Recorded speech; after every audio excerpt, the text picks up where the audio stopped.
Hey guys, Josh here. I just wanted to take a second and let you know about this amazing new product called MultiplayerSquad.com. It's the greatest new addition to gaming. Well, I mean, practically life. It's sure to fill you with glee, help you make new friends, and expose you to all sorts of awesome memes. It's got the best community of gamers around, and more than that, it's the best way to help support the show and let us keep providing awesome content.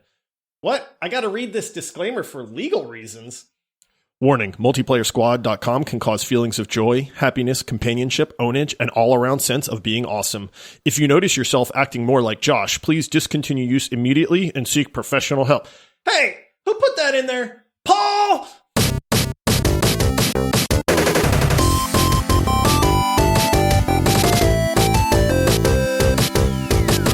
Hello, listeners, and welcome to the Multiplayer Gaming Podcast.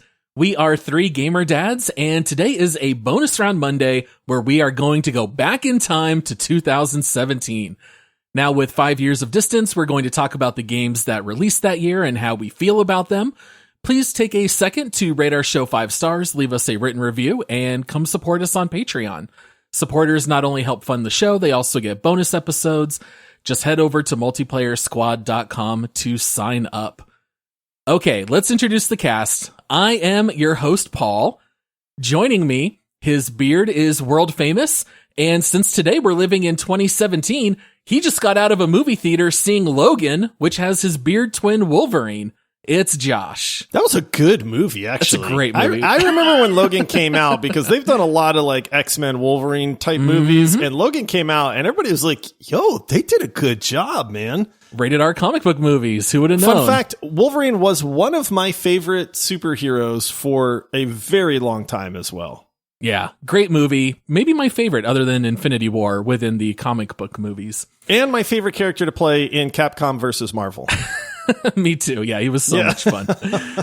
And also joining us, he's got his speakers on full blast playing the new hit song of the summer, Despacito. It's Michael. Oh my god, Despacito.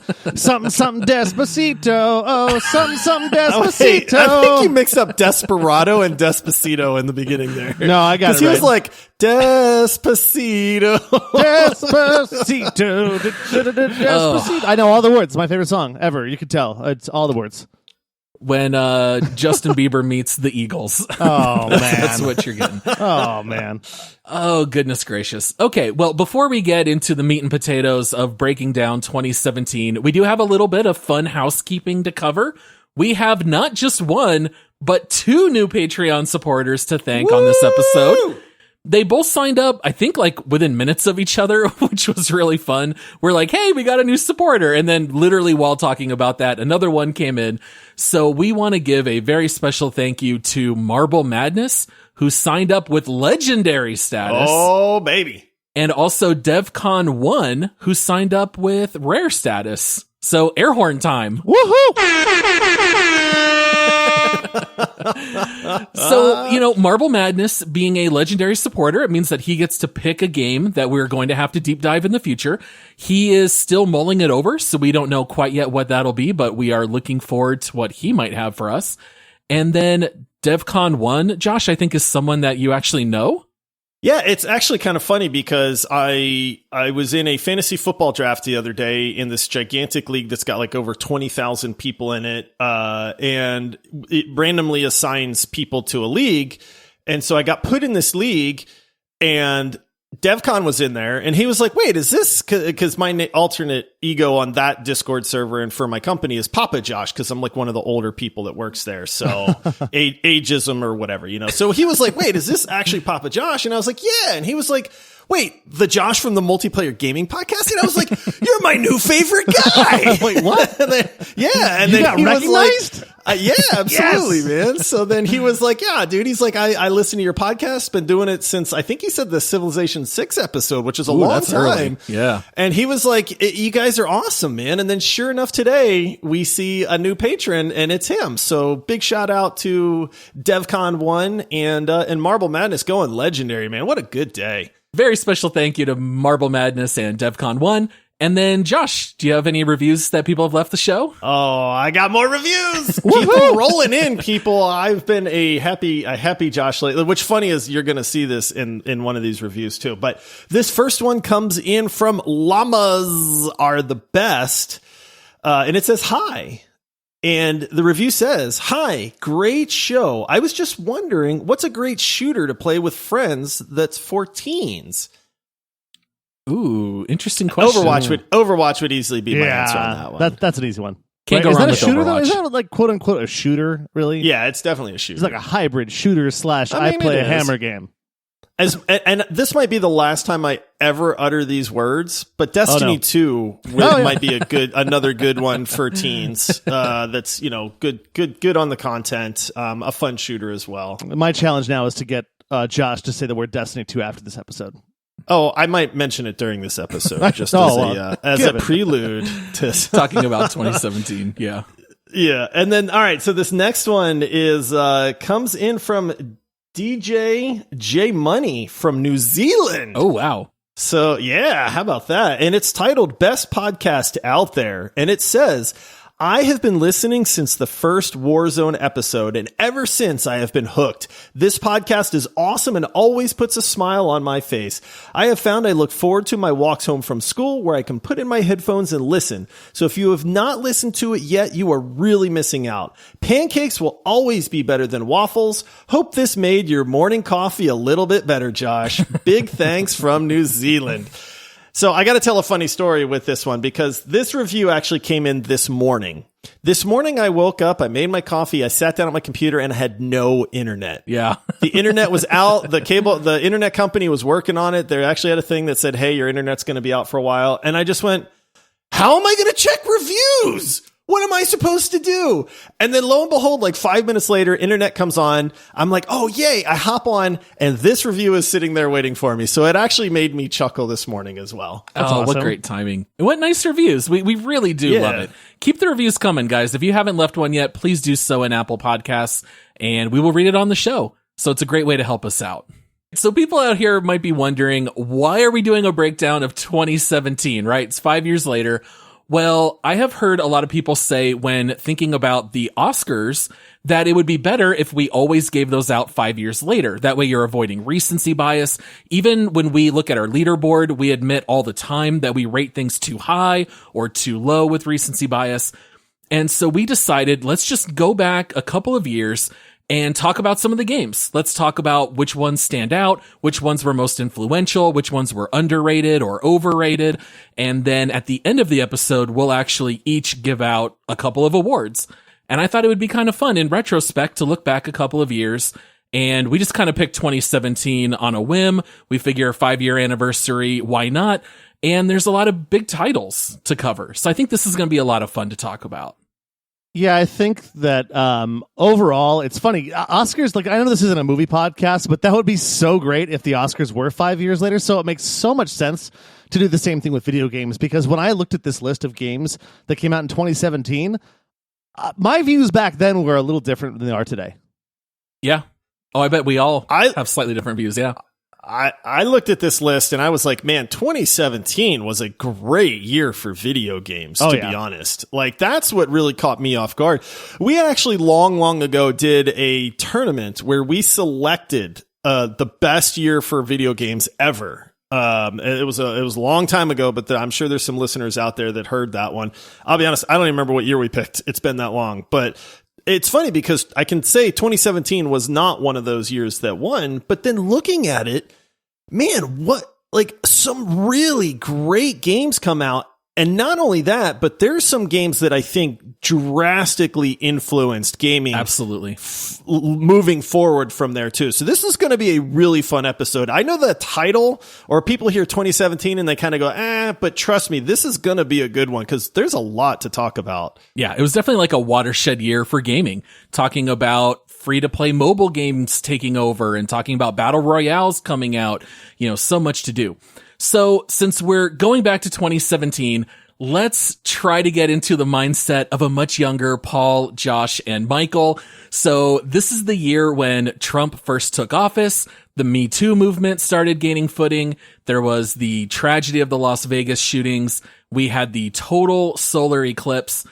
Although, when I think of 2017, Michael, what I first think of is that this is the year that you betrayed us and moved from Phoenix to Dallas. Goodbye. Shame. Goodbye. Shame, Michael.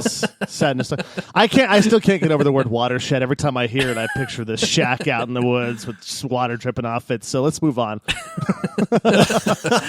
Yeah, so this was the year that you moved to Texas, right, Michael? And it's okay. That is correct. You did it for a career change. You know, we understand you had to do it, but we did really miss you and your family when you guys left.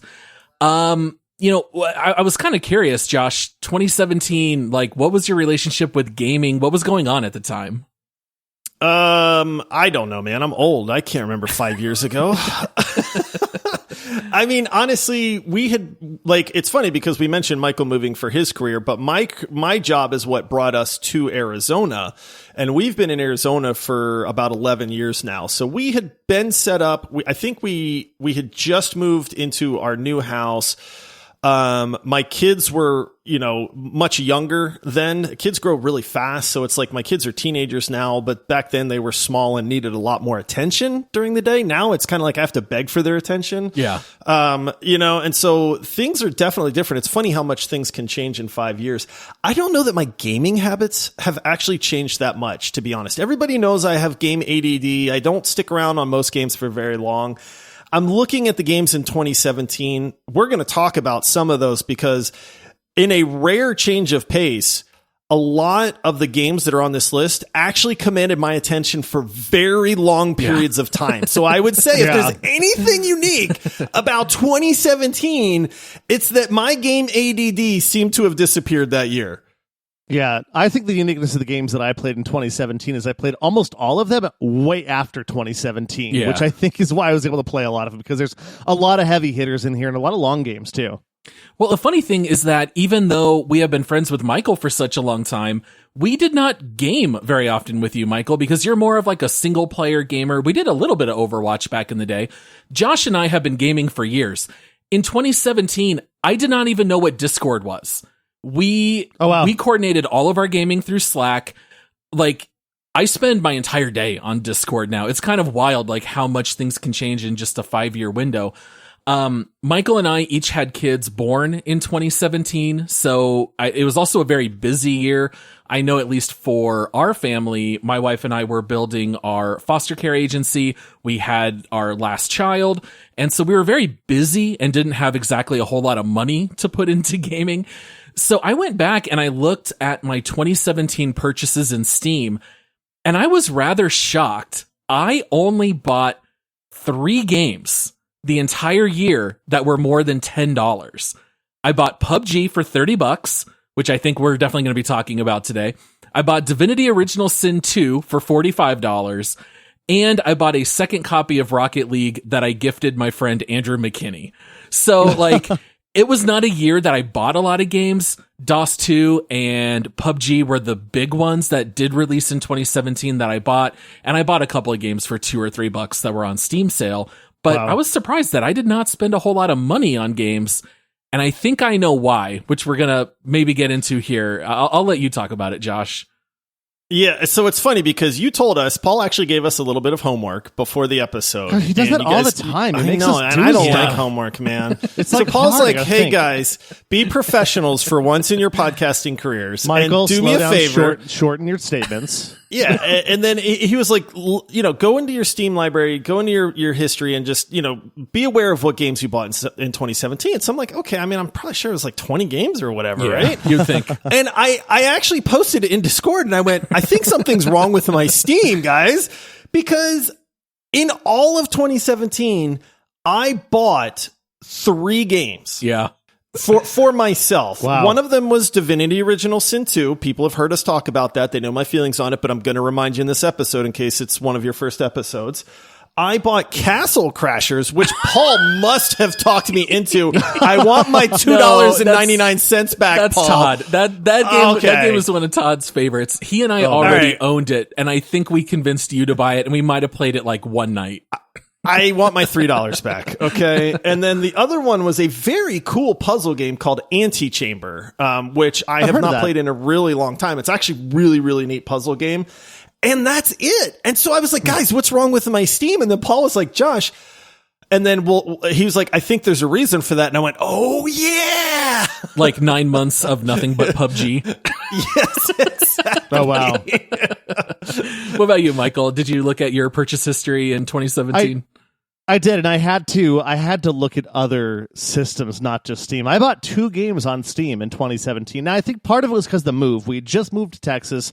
We just had a baby. There was a lot going on in our lives, and I was like, maybe I just wasn't playing games. And then I looked at my PlayStation library, and I was like, I must have gotten the PS4 that year because the PlayStation library went nuts. But no, I bought PUBG.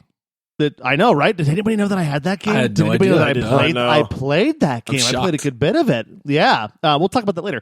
And then I bought Middle-earth Shadows of Mordor Game of the Year edition, probably because it was on a Steam sale. Good one. Yep. Yes.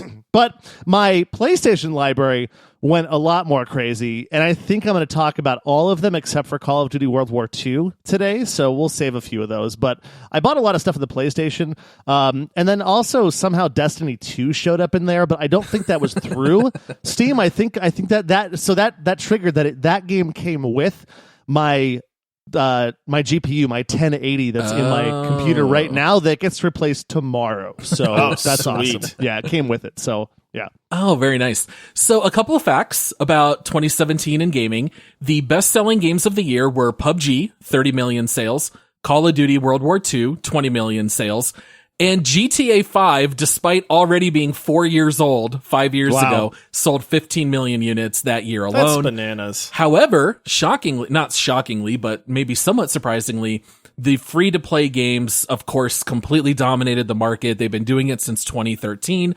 There were actually 8 free-to-play games that brought in more revenue than any purchase game. So all of these made more money than PUBG. They made more money than Call of Duty World War II. And those are the likes of Honor of Kings, League of Legends, Dungeon Fighter Online, Monster Strike, Crossfire, Fantasy Westward Journey, Clash Royale, and Clash of Clans. All of those games made more than $1.2 billion each, when not a single paid game brought in more than $1 billion. And Clash of Clans had also been out for quite a while at that point. I think I was playing it in 2012 or 2013. Yeah, I think it was out already for at least a year or two. So yeah, this is where we see that big shift in the mid 2010s. Everything's going toward the free-to-play model with microtransactions. Things are moving more toward mobile. Not a ton of news in 2017, but it was the year that the Nintendo Switch released, the Super Nintendo Classic Console came out, and Xbox released the Xbox One X, which started a series of console games. I still can't get straight, guys. The Series X, Series S, Xbox One S, like I can't get them all straight still to this day. But that's pretty funny. And then also EA acquired Respawn, the creators of Titanfall. And of course, later they would go on to make Apex Legends. True story. Whenever I do a lot of the socials. By the way, follow us at socials at Multiplayer Pod. But I don't know what Xbox is out either. So when I tag things, I'm always like, hashtag PS4, hashtag PS5, hashtag Xbox. Xbox. I don't know. Because it's like, wait, I don't want to tag the old one. What is that one? I'm like, this will cover them all. We're good. Oh, man. The Xbox naming I've always found hysterical. All right, so let's talk about the actual games, guys. We can talk about the good, the bad, the ugly, the influential, whatever kind of stands out. So all of us took a look at all the games released in the year, and I figure let's just go round robin, pick a game, we'll talk about it, move on from there. We'll probably just spend a couple minutes on each game. But Josh, do you want to start us off? What do you want to talk about? I actually have a question for you guys, and I'm springing this on both of you because I didn't mention this, but transport yourself, go back in time to 2017 or maybe even late 2016, right? Right at the end of the year, 2017 is about to roll around. What is your most anticipated game? Ooh, for all of that's 2017? coming up for 2017. Like, we've all looked through the list. I know we're all very familiar with a lot of the games, but go back in time. What is the game where I'm not saying it's the best game. I'm saying that when you were back then, what was the game where you were like, I can't wait to play this game?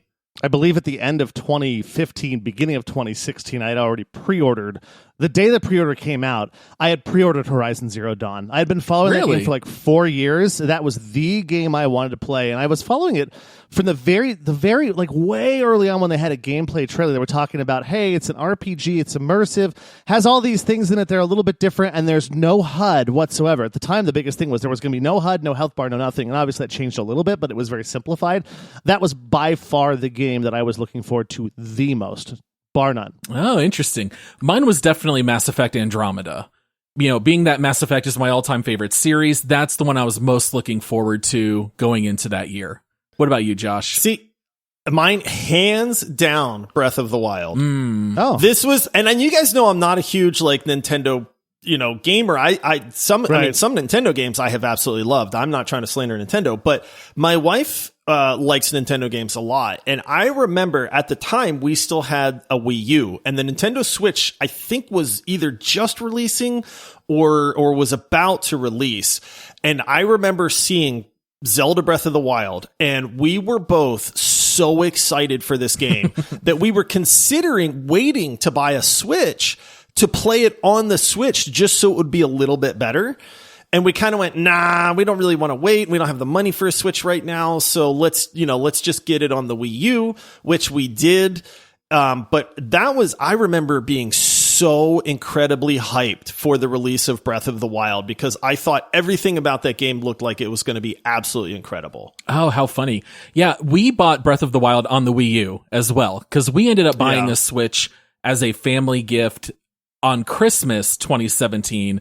And so Breath of the Wild was the last game we ever bought for the Wii U. I wasn't quite as hyped as you, Josh. I always felt like these Zelda games were very hit or miss for me. And I really loved Wind Waker, but Twilight Princess didn't do it for me at all. Twilight Princess sucked, Yeah, dude. so Breath of the Wild, I really just intentionally tempered expectations. But of course, when it released, everyone said this is why you buy a Switch. It's that good. And of course it was a classic. But yeah, how funny. All right, so Josh, what game do you want to break down first here? I mean, I'm just going to get this out of the way right now because, like I said, I hinted at it earlier. Divinity Original Sin 2 released in 2017. I don't remember what month it actually came out. I think it was a little bit later. February. Was it early? February? Okay, I think it was early.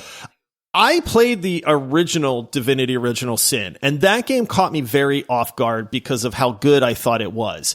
It is a monstrously long game. So I actually played it for probably 60 hours and didn't beat it. I made it to a really hard part of the game where you had to do some farming for this potion that would let you get past these indestructible guys that would one-shot you and stuff. And I kind of just fizzled out. But hey, I do that in most games anyway.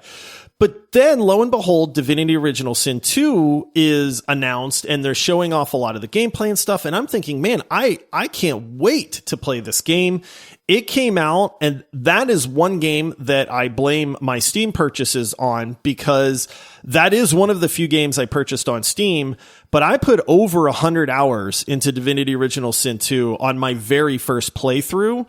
I've played all the way through again since then, but that game had me very, very hyped. I was insanely just into that game. I remember playing that game for hours and hours and hours every single day. My wife would come in and be like, "You're really enjoying that game," and I was like, "This is the best game I've played in a really long time, man." And if I say it all the time, but one of the best RPGs I think is ever made, to be honest. And it was only $45 at release. Yes. It was a cheap game. Yeah. Way to go, Larian. Yeah. And that's crazy. I remember us joking that we would have paid $100 or $150 in hindsight based on how good it is. So the fact that it was $45 at release, which, by the way, Josh, you were right. It was later in the year. It came out in September. But yeah, what a great, great RPG. I don't know that we've had a better RPG come out since Divinity Original Sin 2. I don't think so, to be honest, because Witcher 3 came out in 2015. When did Witcher 3 came out? I feel like Witcher 3 came out in 2015. 15 or 16. And I think I was at that point where I was really hungry for that just amazing video game again. Almost starved. Like, please give me something that made me feel like Witcher 3 did. And boy, Divinity Original Sin 2 was the fix I needed in that regard. Yeah, that's my biggest regret about not having a DeLorean and going back in time and starting on the show earlier is that I would really like to make time to play Divinity Original Sin 2. And I know that I won't have the time to really go in it and battle through it over the course of a few weeks or a month unless we did it on a deep dive, which y'all have already done. But I've only still got a couple hours in that game, and I was impressed by it. I liked it. I played it couch co-op on the PlayStation 4 with my wife, and we'd love to get back into it, but it seems like that's going to be a loaded one. But being an RPG nerd, I've heard you guys talk about so much how great it is. I really want to play that game. Well, it's so funny now that you're on the show, Michael, because we are playing games at a breakneck pace just to be able to release the podcast. And we're always telling you, you have to play God of War. You have to play Divinity Original Sin 2. You don't have any time to play all these games. It's impossible. But yeah, right. there's a few here that might be worth catching up on. I feel like Michael would love Divinity more so than God of War, because it's like God of War is one of my favorite games of all time. Divinity is one of my favorite RPGs of all time. It definitely ranks up there overall for me. But knowing Michael, I feel like if he got 8 hours into that game, we would not see or hear from him for probably a couple weeks, because he would just be like, guys, that was the greatest thing ever. Yeah, and I do binge too in spurts, and so I could see myself just falling off the radar for a week or two and just playing that game nonstop. What game do you want to bring up, Michael? Yeah, I have to. I'm glad that Josh didn't bring this one up, because I never get to talk about shooters ever, and I played one this year. I played a shooter, a little known game called PUBG or PUBG or Player Unknown's Battleground. Players Unknown. What a terrible name! Dude, no one knew at the time what to say, and I remember when we landed on PUBG, I remember even thinking like, outside of our friend group, is anyone else calling this PUBG, or is that just us? And it is funny when you then learn everyone's calling it that. But yeah, Player Unknown's Battlegrounds. Yeah, you guys probably started it. But I did play Player Unknown's Battlegrounds for a couple of weeks when it first came out. And I think the reason why I was able to play it is I played it with a couple friends. They were like, hey, I think it was like a free trial maybe, or they gifted it to me. I didn't pay a dime for this game. They're like, come play this game. Like, I don't play shooters, guys. I'm terrible at this. And so the solution was to team up in a group. And I was like, that's good. This is a new concept where this circle starts closing in on you, and all you have to do is live longer than everybody else. I'm like, okay. And so my job was to sit with a shotgun inside of a building and face the doorway that comes into the building while my friends did everything else. Like, I'm not good at this, but I won a couple of chicken dinners that way. I got my chicken winner, chicken dinner, whatever it's called. I did that. A chicken to Chinese, the Chinese chicken coming on Butler going down with a shotgun at the door. And it was a lot of fun. And I hear it's not the same game now because the cheaters and all that stuff, but I had a blast with it. And it was totally worth it. And so I wanted to bring that up because I know it wouldn't make it long down this list, but I actually had a lot of fun with that game. It was one of the first shooters that really kind of got me excited to come back to a shooter because I'm just terrible at them. I never practiced them, so my aim's bad. But it was interesting. Like, I liked how realistic it was. It had a lot of realism. It had a really good feel to it. And it was a brand new concept at the time, the idea of I'm going to call it a survival shooter. That's not what it's called. The last man standing shooter. It's called Battle something. Royale. That's what I was looking for. I was testing you. I wanted to make sure you knew it was called the Battle Royale, obviously. It's not a Metroidvania. But it was cool to see this new concept come out, and it was revolutionary. And I'm sure you guys have a lot to say about it, so I'll concede the rest of my time, of which I had none. But the representative from Arizona concedes the rest of his time to the other representatives from Arizona.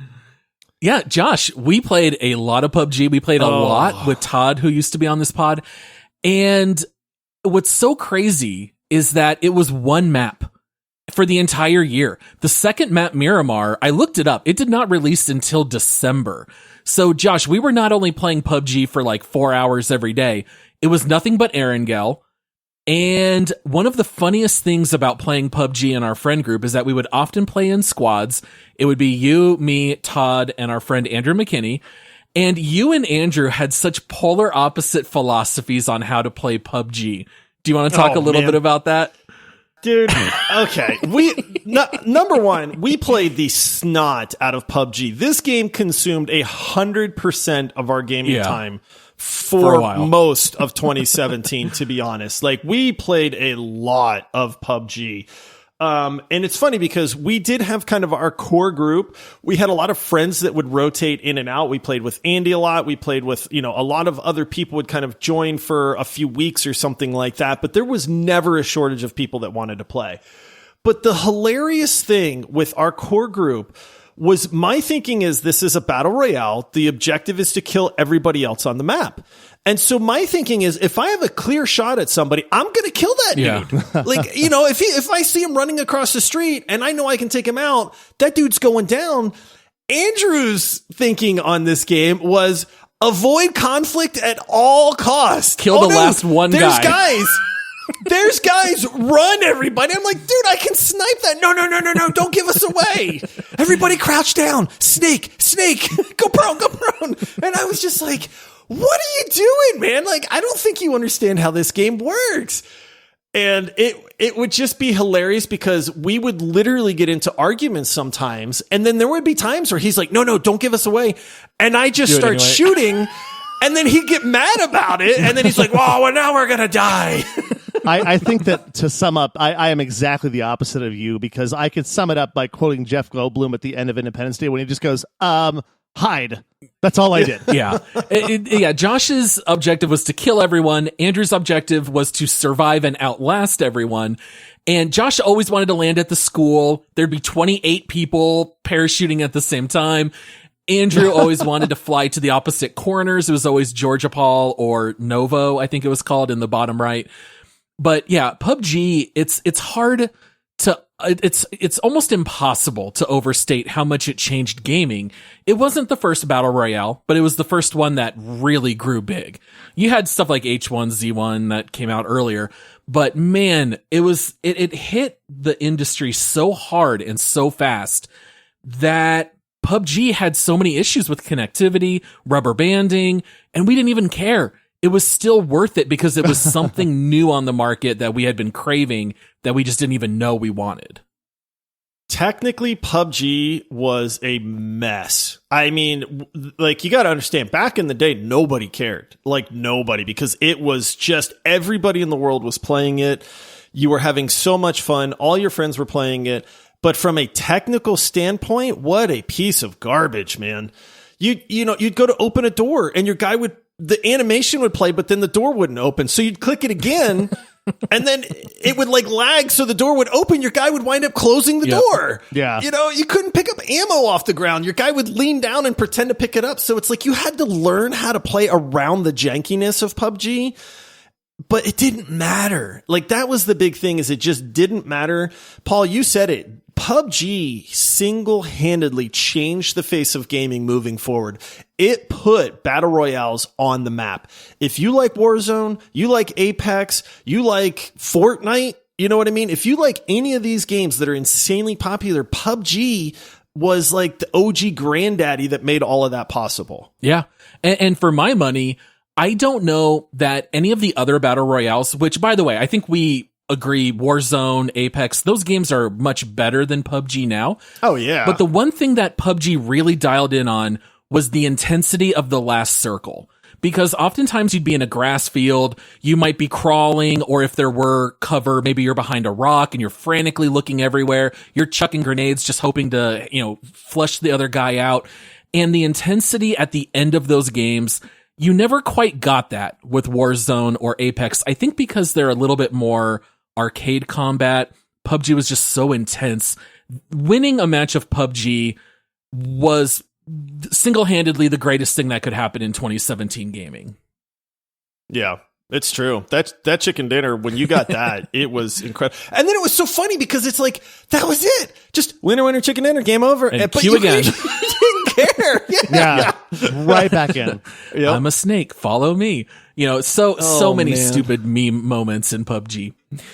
All right, let's go ahead and move on here. How about I go on the other side of things? Let me bring up something that I felt was a little disappointing. I want to bring up Friday the 13th, the game. That game looked great. Thank you, Paul. That is a great choice, dude. Yes, and we don't need to spend a whole lot of time on this, but I remember our Slack went wild over Friday the 13th. Mike from the Footballers and Spitballers, he would play Overwatch with us. He never played anything else. I think he popped into PUBG like 2 or 3 times. But he was so excited for Friday the 13th. We're like, oh, we're finally going to get Mike in this game. We were all planning to pick it up. And then when it released, all the critics were like, this game's a mess, and it's very repetitive, and it's very boring. And I don't think any of us even bought it other than Mike. Mike ended up playing it by himself. Yeah. And I remember us being so hyped for it. It was so disappointing that we ended up not playing it. It was like a match. It burned really, really bright with a little bit of hype, and then it just fizzled out very, very quickly. I never actually bought the game. There was talk that we were all going to buy it because we were starting to get tired of PUBG or whatever we were playing, and it was like, okay, well, we probably need a change of pace. But we just never did, man. And you're right. So not ever having played a single second of that game, it was not a success. Yeah. Pretty disappointing. All right, Josh, what's the next game you want to bring up? For me, I'm going to bring up one. I know I am a fan of this game. I know that, Paul, you necessarily are not. But Hellblade: Senua's Sacrifice came out in 2017. I had heard about it. I did not play it initially. I think I picked it up maybe a year later. But what a unique game, man. If you haven't played that game, it's not the greatest game from a gameplay standpoint. It has, and Paul, you have some valid criticisms of this game. So it's a story. It's not so much a game. It does have like melee fighting. You do have a sword. You do have to fight and stuff like that. But it's not that great. Yeah, it's not hard either as far as the melee. Like, just keep tapping the slash button. You'll get through it. If you ever wanted to feel like you were understanding a character the longer you played a game, that's where Senua's Sacrifice comes in, because this girl obviously has some severe mental issues. The game starts off with she's hearing a ton of voices. I've said it before. I'll say it again. It has some of the best 3D surround audio I've ever heard in a video game. She's paddling through, you think it's like the River of Dead or something. It starts off in a really neat way, but you really get to know what she is going through in this game. So this game tells a story, not from like a grand story perspective, but almost like an internal reflection style. And it's like no game that I had ever played before. And I was just blown away by it. And I'm not saying I was blown away because, like I said, best game combat ever or anything like that. It's just that I hadn't played a game like this before. And it's not perfect. I'm not saying it is, but what a different experience that game was based off of anything else that was out there that I had played before. And the polish on that game is incredible. So while it does have some slower moments, overall, what a masterful way to tell the story of Senua, to be honest with you. Yeah, I agree that everybody should play this game once. It's a short play. It's about a 7 or 8 hour playthrough. The combat's not great. The gameplay, it's not detracting too much, though. It's not like it's terrible. It's just there's not a lot to it. There's not a lot of depth to it. But it's a good marriage between not quite going full story mode, like with the Witch of the Quarry or something like that. I almost said the Hag of Hackett's Quarry. But it's not like full story mode. There's a couple of puzzle parts of the game that are actually kind of exciting to figure out and so forth. But this was the first game that I played that was a third-person game that I played in VR. I played the whole thing in VR, which was really interesting, and it actually really worked. And I think it's to the point that Josh was saying the game is very polished. The graphics are really pretty well done for the time. But it does leave you with a feeling at the end, which I love to get from games. If you want to feel something and truly understand a character, play that game. I loved every bit of it. Aside from, the gameplay doesn't affect me as much because I'm really a story-driven person. It's really well done. Yeah, I think it's a very good game. I think that's even what I said when we talked about it back in the day. I did not find it to be incredible or anything like that. I also played it in VR. I think it's a very good VR experience. I think part of the problem for me is that nobody warned me that it's very gameplay light. It's mostly walking around. Even the puzzles, for the most part, are about standing in the right place and looking from the right angle, and it'll unlock a portal or something like that.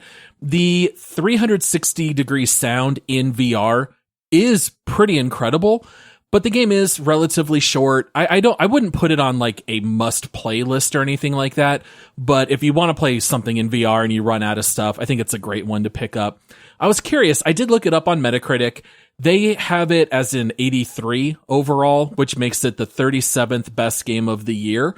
They have it tied with Destiny 2 and Assassin's Creed Origins, which I actually think is high praise because those are like enormous, huge games. And here you've got this very small contained game of Senua's Sacrifice, and it's lumped right in there with it. So I think it's a very, very good game.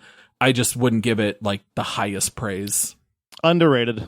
There's been glimpses of the sequel, which looks phenomenal to me too. So I can't even remember the name of it now. Do you remember what the sequel's called? No, I have to look it up. It's Hellblade Senua's like something like Legacy or something like that. Something like that. But there's been one or two trailers. Here, you've got it. Yeah, exactly. But that looks really good.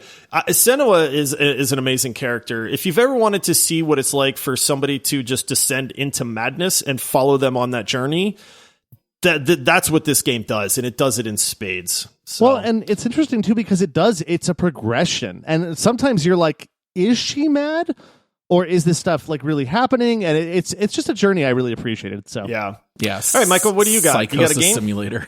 Yeah, honestly.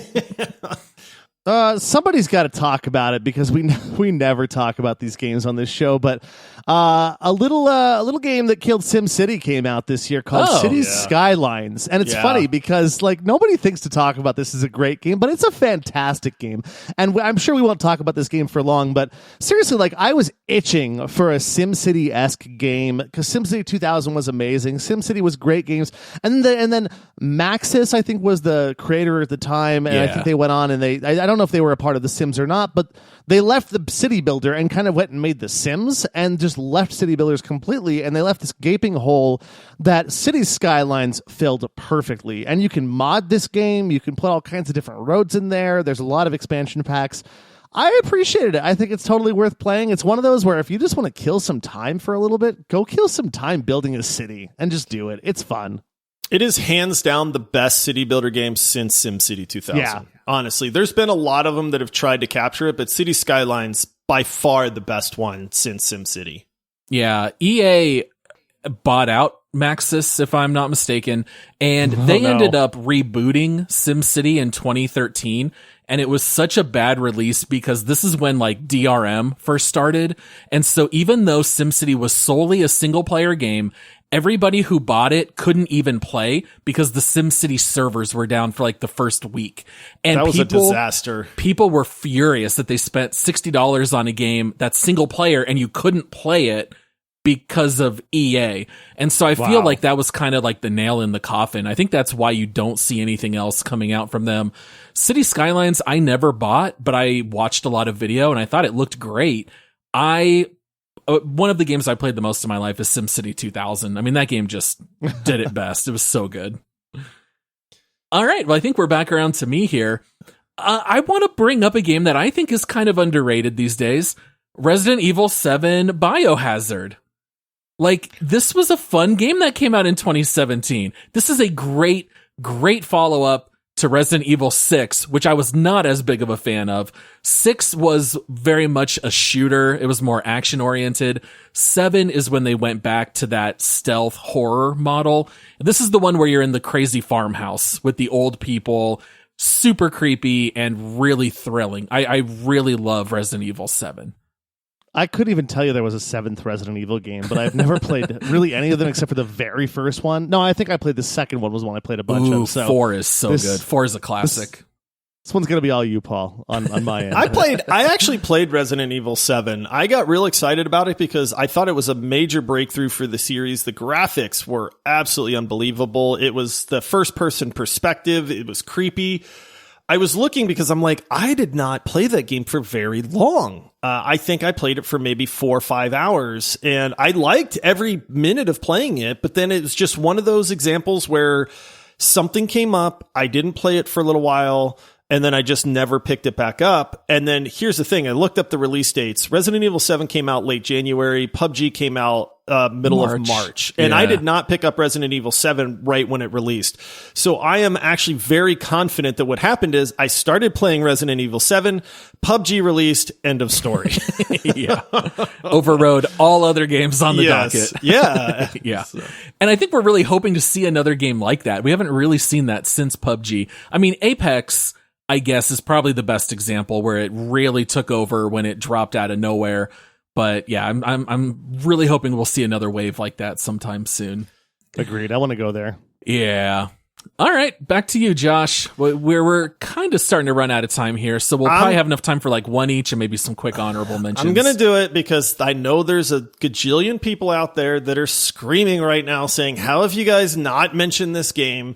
And I don't mean to make this the Battle Royale episode, but we have to give it its due. Yeah. That is Fortnite. Fortnite released in 2017. This was the dawn of the Battle Royale age. Now, I want to remind you guys of something. I remember, Paul, you and I watching this video with Todd, and Michael, I'm sure that you probably were well aware of what the game was supposed to be, but Fortnite was advertised as Save the World, which meant that you had to craft these bases and these traps and these ways to survive against these zombie hordes that were trying to get in. That's what Fortnite was. And that's what we were excited about. And I remember us talking about it, watching these videos and saying, this game is going to be so much fun to play multiplayer, guys. Mm-hmm. Like, look at this. We have to defend our fort. We can do traps. Like, we get guns. Like, oh, this is going to be great. And then the success of PUBG happened, and Fortnite said, you know what? We're just going to go Battle Royale. They threw the wheel all the way to the right. Said we're leaning in. I mean, and I would like to say that they drove it off a cliff, but they didn't. What they did is they drove it right up on top of that mountain, and they made themselves a gajillion dollars at that point. I did not realize it was supposed to be a Save the World game, and just like Snapchat, it went in a totally different direction real fast. Yeah, it really did. Yeah, Fortnite, we were super hyped. And then even when it did do the shift to Battle Royale, we were cool with that because we were stuck playing Erangel on PUBG for 9 months. And when Fortnite dropped, I remember installing it on day one. I was so excited. Oh, we all hopped in there. Yeah, I hopped in as soon as I could. And right off the bat, I was like, ooh, I don't know that this is for me. I wasn't crazy about the animation. The building intrigued me a little bit because PUBG, we were more likely to hide in a building or crawl out in an open field and snipe. And the idea of maybe like building your own cover seemed kind of neat. I remember us playing, I think it was one day, maybe 2 days, and we just never went back to it as a friend group. It just didn't scratch the itch. It wasn't new enough for us. I did not like the building aspect at all. I honestly think that's what ruined me on Fortnite was I just despised the building. I think the gunplay was fine. I didn't care about the cartoony animations. That didn't bother me so much, and it was different enough from PUBG. But the building just killed that game for me. I had zero desire to try to build a fort while I'm trying to shoot people. And it's to that way to this day, to be honest. I was watching, my daughter plays it all the time. I was watching her last night. They came up against some sweaty dude that was building some gigantic tower, and I'm watching her and she's doing really well. But I was just like, and I even told her, I was like, man, that guy's sweaty. And she was like, yeah, she's like, and I'm like, why do you guys play the build mode? And she's like, well, because that's what the game's supposed to be. Yeah. Interesting. Well, real serious question for you guys. Dead serious, deadpan. Here we go. Did you learn how to floss because of Fortnite? I could never floss. 100%, yes. I am not coordinated. Dancing is not in my genes, apparently. I try really hard, but my daughter Riley shows me up every time. Oh, yeah, the Fortnite dances really took over in 2018. Yeah, Fortnite, huge influential game. I think it's the game that has made the most money ever. But it just wasn't for us. Once PUBG started rolling out some more maps like Sandhawk, we would always go back to PUBG until eventually the cheating just kind of took over. And now with PUBG being free to play, and that's my worry with Overwatch 2. Maybe we're going to get this influx of more cheaters because you can always just make another free account because they're not going to ban IP addresses. So, All right, well, let's move on to the next one. Michael, what you got?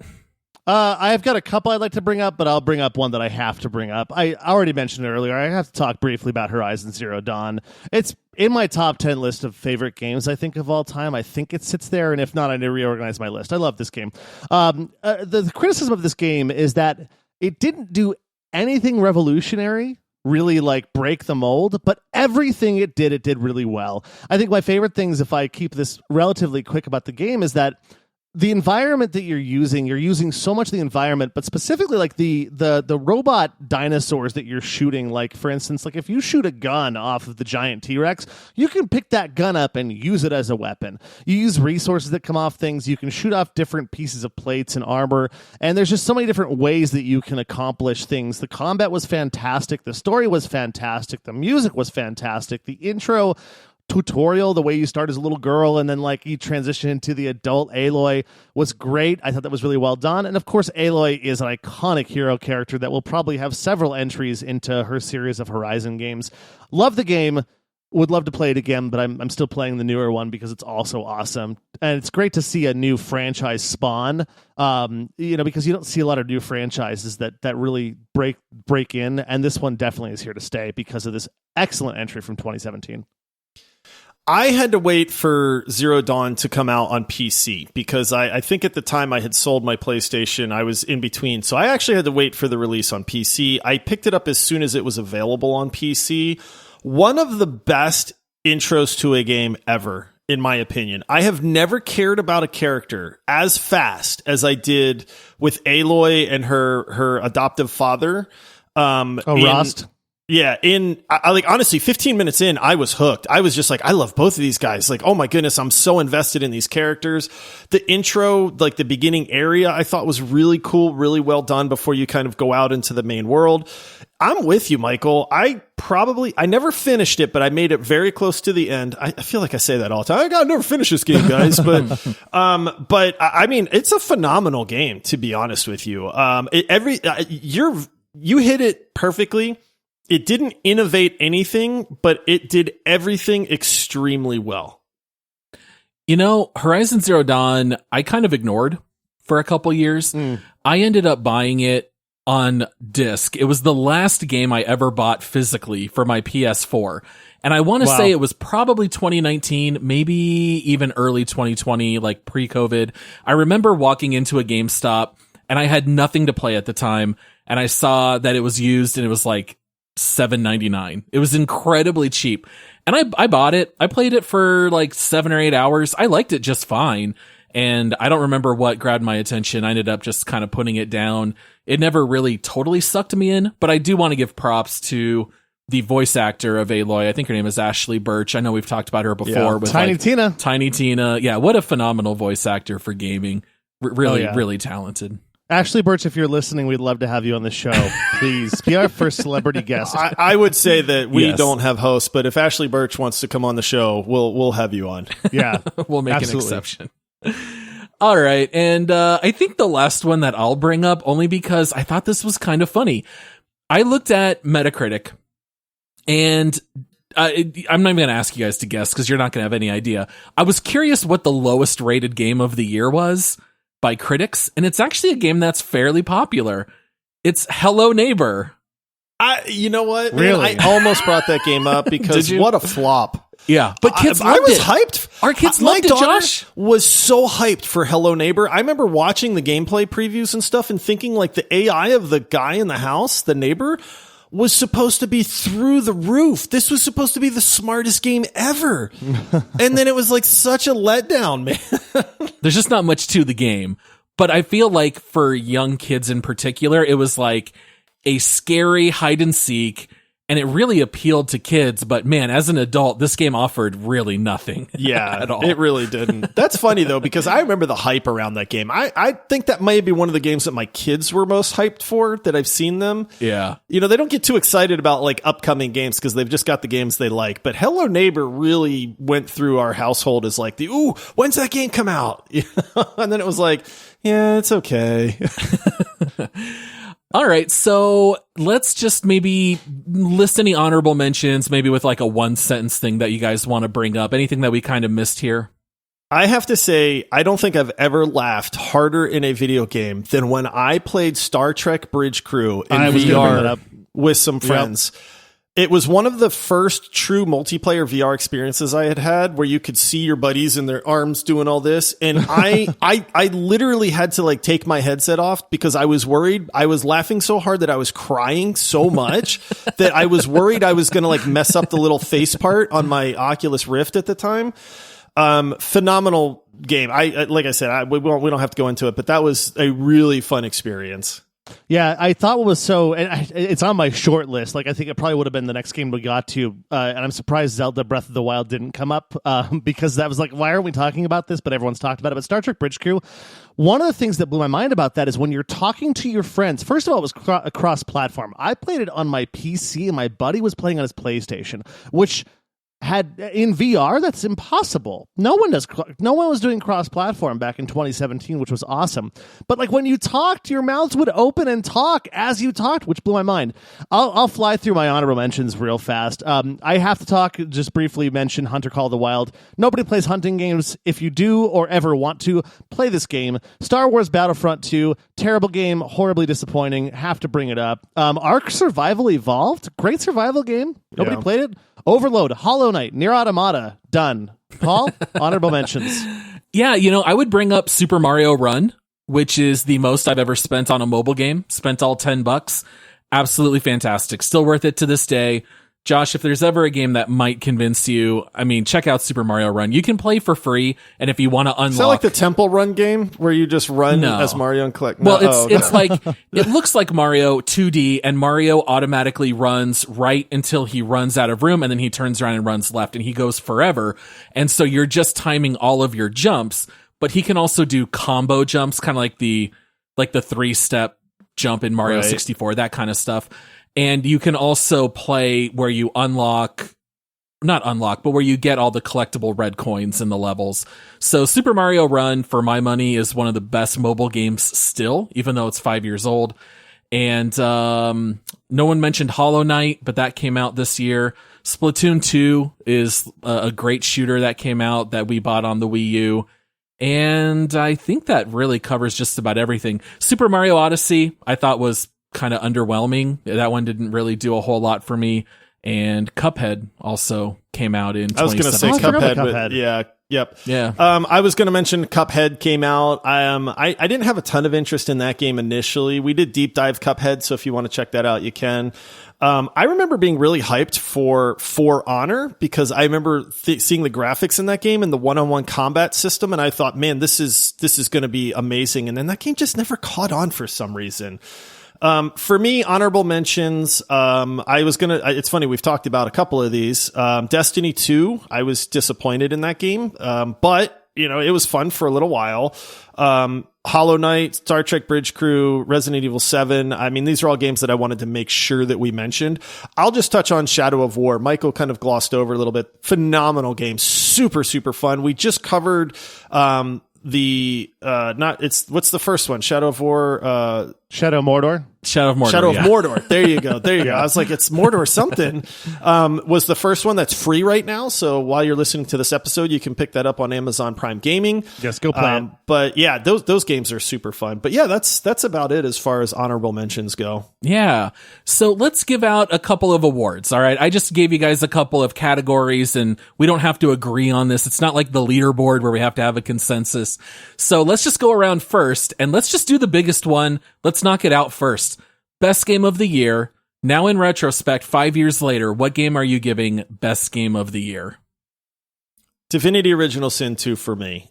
And yes, it's very, very close to another game, but for me, it's more memorable. It's a way better game all around for me, so that's my choice. Close to Breath of the Wild? PUBG. Oh, PUBG. Gotcha. Yeah. What about you, Michael? Game of the year goes to Horizon Zero Dawn, mostly because I haven't really played all the way through Divinity Original Sin 2. I admit that loving RPGs, that might usurp it, but I loved Horizon Zero Dawn. It was really a perfect game. Game of the year. Yeah, I'm going to give it to DOS 2 as well. I will say it's neck and neck with Breath of the Wild, which I know Michael kind of poked fun at the fact that we didn't even bring it up to talk about, but I feel like everyone's played it. Everyone knows that game. I don't have anything I can say that's going to add to the conversation. It's a fantastic game. It's arguably the best Zelda. I prefer Wind Waker, but Breath of the Wild I have second. So I would give it to DOS 2. It's just so big, so unique, such interesting storytelling, such fantastic characters. I mean, the gameplay is great. The story is great. You really have to play give it how you want. That's the best. You play the game how you want to play it. Yeah. And you cannot break it. No, DOS 2. You can't break it. Like, it's anything you can think of. They're like, try. yeah, you can do that. Yeah. I'm going to kill this guy and this is going to screw the game over. And nope, it just keeps going. Which is the most important thing in an RPG is that there's so many ways to get to the end. Creativity, they embrace it, man. They really do in Divinity Original Sin 2. So, all right, cool. That's 2. Yeah. So let's do most disappointing game of the year. So it's not the worst game of the year, just the most disappointing. Did not meet expectations.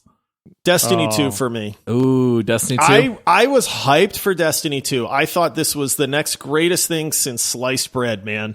And it was very fun for like 6-7 hours.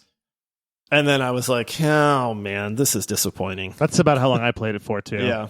What about you, Michael? I love Star Wars games. Star Wars Battlefront 2 was a huge letdown to me because Battlefront 1 was fine. It was a fun, tactical, fun shooter against your friends. Battlefront 2, I was like, yes, they're saying we're going to have a single-player campaign. It's going to be awesome. Game came out, single-player campaign was like 2 hours. You're done with it. It was terrible. It was Battlefront 1. I was super disappointed. And now if you want to unlock characters, you got to gamble and buy loot boxes. Oh, that whole part. Yeah, I forgot that kind of like the apex, the loot box like controversy. That was like the beginning of the end for the loot box system. You're right. Yeah. Most disappointing game of the year. If I gave this award in 2017, it would be Mass Effect Andromeda because it was so bad at release.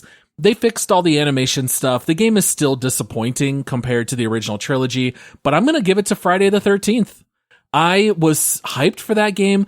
Asymmetrical PvP games, I think, can be a lot of fun. I thought this was going to be the one to really do it, and it just fell flat so badly. I have to give it to that.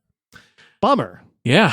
Let's go on to the next one here. What about the most underrated game of the year?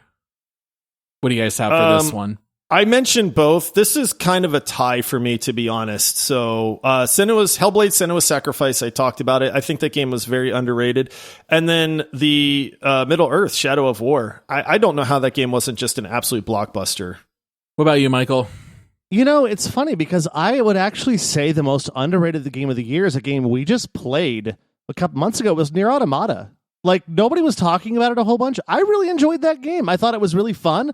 I thought you could get a lot out of it. I think I married that game, and I just think that because I hadn't even ever heard of it, that automatically makes it underrated. Because everything else, I think, was a game that I'd heard of that I played that year. Yeah. You know, I think for this one, I'm going to give it to Resident Evil 7. I think that there were a good amount of people that liked it, but you never hear about it anymore. So I'm going to say it's underrated at this point. I'm not sure the last time anyone's brought up Resident Evil 7 in a conversation. All right, let's move on to most overrated game. What would you guys give this one to? A game we have not mentioned. I did try it. A game called Undertale. Undertale came out in 2017. I saw so much stinking hype about Undertale, man. People were talking about it. Oh my goodness, it's like no other game I've ever played before. I looked at it, I go, man, these graphics suck, but you know, sometimes games don't need good graphics. So I picked this game up. I put probably 3, maybe 4 hours into it, and I just went, this game sucks, man.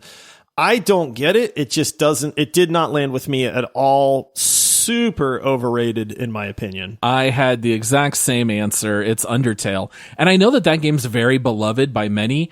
I don't even remember a whole lot about it outside of like dancing skeletons and things are black and white, but then they're color again. And then you've got some weird turn-based combat and it did nothing for me. I can really get into weird games and this game's definitely weird. And I just feel like I must have just been missing something. It just did not click at all. I'm almost morbidly curious to go back to it and give it another try because you hear so many people talk about it being one of their favorites, but I'm with you, Josh. I did not care for Undertale, even though it was a very cheap game, but beloved by many. What about you, Michael? Or no, did you? Yeah, what's yours? I haven't. Am I allowed to be controversial here, or do I have to go with the status quo? No. Go with your heart, buddy. I'm not doing it just to do it. And let me explain real fast. The most overrated game of 2017 might be the most overrated game of all time, and it's Zelda Breath of the Wild. Oh, okay. And let me tell you why. Okay, I'm not saying it's a bad game. Don't hear what I'm not saying here. It's a great game. But people talk about it like it's the second coming of Jesus, or like it's the first time you eat peanut butter and jelly or lobster, that it's the greatest thing ever. It's this great open world game. Really, I think it's an okay open world game. I think it was the best the Switch could do. The gameplay is great, but it seems fleeting. It seems like the world has kind of an empty feeling. I walked around and didn't feel like there was a lot to do from point to point. I don't think it changed the world like people said it did. I think it's great. Don't get me wrong. I just don't think it's the greatest thing that's ever happened that most people say it is. And for me, it's underrated. Here's what Breath of the Wild is. Overrated. All right. Breath of the Wild, for me, is like watching Shrek as an adult. It's a kid movie, but it's got a ton of charm. It's funny. It's got some stuff for the adults. It's a great watch. Everyone loves it, and they can all watch it together. And Breath of the Wild is the same for me. Like, it's a kid game. It's not hard. Anyone can play and beat Breath of the Wild. I mean, my son Jackson beat it when he was like 5 years old, and I didn't help him at all. But I think that the puzzles inside the temples were really fun. I thought that the giant machines that you would go into and clear out, it was like the octopus or whatever they were. Guardians, yeah. There were only like 4. Or the protectors or whatever they were called. Yeah. I think they were guardians. They were like mini dungeons. They were super fun. I find Breath of the Wild to have fantastic music. It's really nostalgic to still play as Link. I get it. I think it's a fantastic watch. Is it going to give you an open world type of system like Skyrim? Of course not. But I find it to be endlessly charming and a pleasure to play. Michael, I just have to say this because the fact that you brought up Breath of the Wild as one of the most overrated games of all time. Yep. I've said it before, too, I think. It's not my first time saying this. I'll be honest, I'm a little shocked, but also I actually wrote down Breath of the Wild originally, and then I went, I think I'm a little scared to say I think it's one of the most overrated games, and I deleted it, and I went with Undertale. So I will say kudos to you for being braver than me. I'm with you both. I think the game is great. I am not saying that Breath of the Wild is not a great, phenomenal video game. I just don't think it falls in that echelon of like greatest games that I've ever played that a lot of people seem to remember that game as. So I'm with you. I think it's overrated. That's not to say it's bad. I think it is just overrated in general. Yeah, and I think to summarize my whole statement on this, really, I think the reason why I think it's overrated is because I played it years after it came out, and the hype for this game was so high that when I played it, I was like, I don't get it, and why is my sword breaking so much? Oh, no, that's a good thing. You get to swap out different weapons. Yeah. That's kind of a joke. So yeah. on Metacritic, Breath of the Wild has a 97 rating by critics. User score is an 8.7 out of 10. Like, where do you guys think it should be? Like, what do you think would be the user accurate? score seems about I think 87's fine. Yeah. I think I get why critics would say, hey, best thing, but it's like bread. Nobody doesn't like bread. You're not going to say bread sucks. Like that's not going to happen, but you're also not going to be like bread's the greatest thing ever. Yeah. Right. Now sliced bread might be the greatest thing, but different thing. It's like a medium well steak. Nobody loves it. They're like, but it's still steak. Like I'm still getting steak. It's just not my taste. It's medium well. Don't talk to my family who all love well done steak and it drives me wild. My family's the same way. No. It drives me crazy. No. My wife basically, if we go out to eat, she says, burn it. Because they're like, no. Because she's like, if it has anything but brown, I will send it back. And I'm just sitting there shaking my head saying, I'm sorry. Please apologize to the cook for me. What I always say, as opposed to make it dark and charred, I say, I want you to put the steak on the grill, show it a picture of a flame, take it off, and serve it to me. Very nice. Basically a beef tartare at that point. Yeah, pretty much. Sear it. Yeah. All right. And then our last award of the evening, most influential game of the year. Now, I think that there are a couple nominees that you could give here. I don't think it's necessarily obvious, but what would you guys say was the most influential? I wrote PUBG without hesitation. There is no way that any game could get this but PUBG. It was the most influential game of 2017, hands down. I think you could make an argument for Fortnite. I think you could very easily make an argument. See, I disagree because I think PUBG influenced Fortnite. It did. Fortnite is the more successful game, but Fortnite looked at what was happening with PUBG and said, scrap the rest of the game, guys. This is the future. And that's because of PUBG. And so, I mean, that just proves it in my mind, is that PUBG is the most influential. What about battle passes? I hate battle passes, though. But every game's got them now. And that's Fortnite. They influenced a terrible trend. PUBG added season passes after Fortnite. After Fortnite did, but the game itself in Battle Royale, PUBG is the influencer.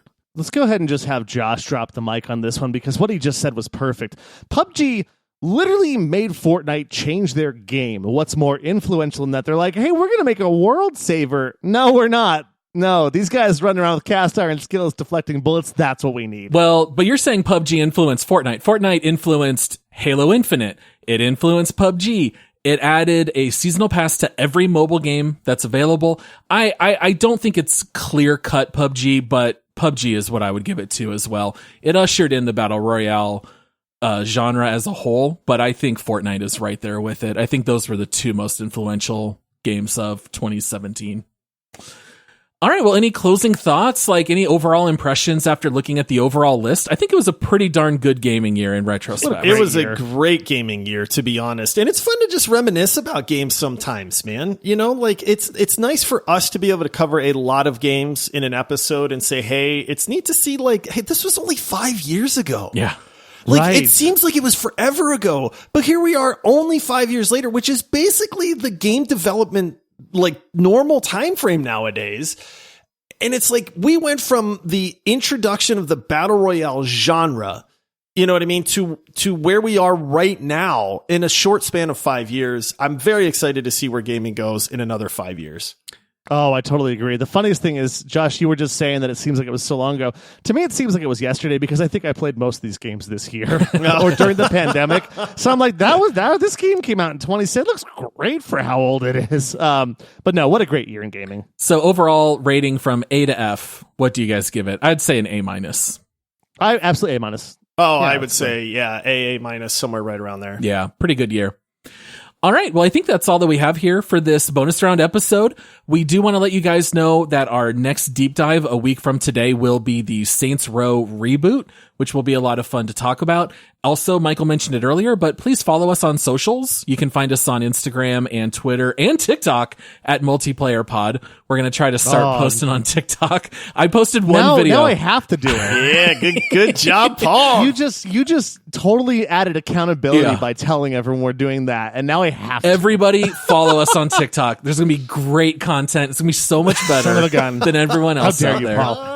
How dare you? Go unfollow The Rock, unfollow Kevin Hart, come follow Multiplayer Pod. In all seriousness, though, if we get 1,000 followers, I'll try to floss for you guys. Oh, there you go. I uploaded one video to TikTok 2.5 years ago, and it has sat around doing absolutely nothing, just gathering dust. And I gave Michael the login info and said, here you go, buddy. I think we should probably actually start using TikTok. So we'll have some stuff on there for you guys. We're hoping to post maybe like just some previews of upcoming episodes, things like that. And then also come join us on Discord. There's a link in the episode description. Our Discord's totally free. It's open to the community. It's family friendly. We'd love to have you guys join us in there. And also come sign up on Patreon. Multiplayersquad.com will take you there.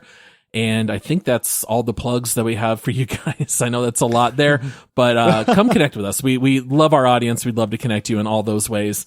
And then we'll have our next episode on Thursday. So please join us again for This Week in Gaming. And until then, happy gaming, everybody. We'll see you next time. I'm going to miss you guys, seriously. Cheers, all. All right, see you, everybody.